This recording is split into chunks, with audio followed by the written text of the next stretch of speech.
నమస్కార్. పరస్పర విరుద్ధ ధృవాలైన స్త్రీ పురుష తత్వాల కలయిక ఫలితమే ఈ భౌతిక ప్రపంచం.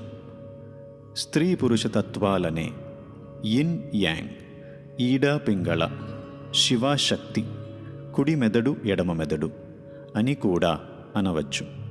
లేదా మీరు వాటిని మరే విధంగానైనా పిలవవచ్చు.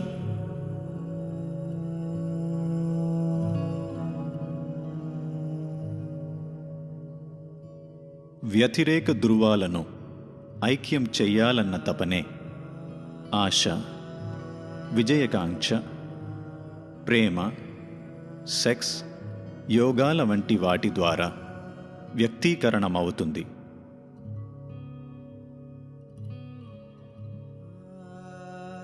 యోగా అంటే ఐక్యమవ్వడం. అతి సులువైన యోగా పద్ధతుల్లో ఒకటి మీ చేతులను జోడించి నమస్కారం చేయడం. నమస్కారం మీలోని రెండు ధృవాల మధ్య సామరస్యతను తీసుకువస్తుంది.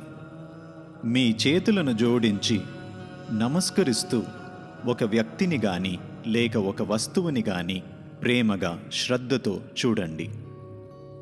3 నుంచి 5 నిమిషాలలో మీలో సామరస్యత ఏర్పడటం మొదలవుతుంది.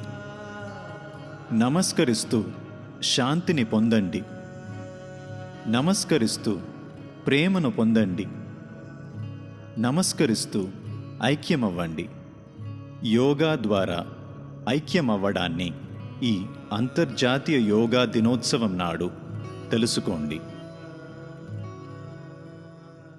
మన చేతులను జోడించి ప్రపంచాన్ని ఐక్యం చేద్దాం రండి.